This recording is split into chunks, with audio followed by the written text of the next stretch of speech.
Henry law define करता है solubility of gas in liquid.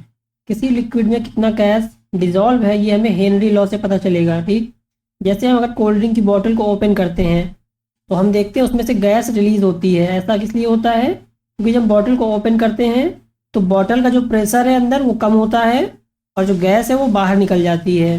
ठीक, the solubility of gas decreases as pressure. जैसे ही प्रेशर कम होगा जो लिक्विड में गैस डिजॉल्व है वो उसकी सॉल्युबिलिटी कम हो जाएगी। ठीक है, तो हेनरी लॉ रिलेशन बताता है सॉल्युबिलिटी ऑफ गैस और प्रेशर के बीच में। ठीक है, हेनरी लॉ डिफाइन करता है कि एट कांस्टेंट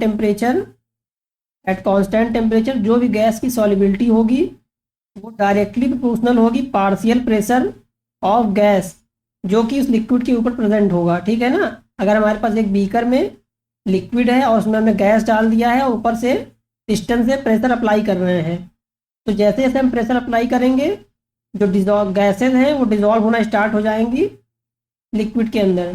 ठीक है, अगर हम मोल फ्रैक्शन के टर्म में डिफाइन करें तो mole fraction of gas is directly proportional to partial pressure of the gas. ठीक है ना, जो मोल फ्रैक्शन ऑफ गैस होगा वो डायरेक्टली प्रोपोर्शनल होगा पार्शियल प्रेशर ऑफ गैस के। ठीक है, या फिर अगर हम डिफाइन करते हैं तो अदर टर्म में कह सकते हैं कि partial pressure of gas is proportional to mole fraction of the gas. तो पार्शियल प्रेशर होगा small p is equal to K H into x. X क्या है? मोल फ्रैक्शन है और के एच यहाँ पे हेनरीज लॉ कांस्टेंट है। ठीक है, के एच क्या है? हेनरी कांस्टेंट या प्रोपोर्शनलिटी कांस्टेंट, हेनरी कांस्टेंट। ठीक है, कि अगर हम प्रेशर को इस रिलेशन नंबर 1 से हमें क्या पता चलेगा कि अगर हम प्रेशर को इंक्रीज करते हैं तो गैस की सॉल्युबिलिटी भी इंक्रीज होगी लिक्विड में। ठीक है ना, दूसरा पॉइंट क्या पता चला हमें? अगर हेनरी कांस्टेंट के एच को इंक्रीज करेंगे तो सॉल्युबिलिटी डिक्रीज होगी।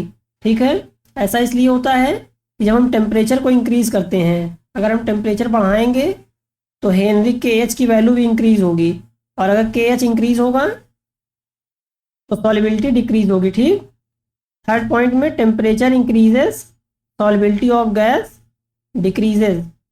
ठीक है ना, अभी हमने बताया टेम्परेचर इंक्रीज करेंगे तो के एच की वैल्यू इंक्रीज होगी इसलिए सॉल्युबिलिटी डिक्रीज होगी। समझ में आया? या फिर इसके हम अपोजिट बोल सकते हैं, अगर के डिक्रीज होगा सॉरी टेम्परेचर डिक्रीज होगा तो सॉल्युबिलिटी इंक्रीज होगी। इसका मतलब कि अगर हमारे पास एक बीकर में कोल्ड लिक्विड है और दूसरे में वार्म है, ठीक है ना, तो जिसमें टेम्परेचर कम है उसमें सॉल्युबिलिटी ज़्यादा होगी, जिसमें टेम्परेचर ज़्यादा है उसमें सॉल्युबिलिटी कम होगी। समझ में आया? ठंडे पानी में ज़्यादा गैस डिजॉल्व होगी, गर्म पानी में कम डिजॉल्व होगी। यही रीज़न है कि जो एक्वेटिक एनिमल्स हैं, जो फिश हैं या जो पानी में रहने वाले एनिमल्स हैं, वो कोल्ड वाटर में सर्वाइव ज़्यादा करते हैं। उसका रीज़न है कि कोल्ड वाटर में ज़्यादा ऑक्सीजन डिजॉल्व होती है वाटर में in comparison to hot water.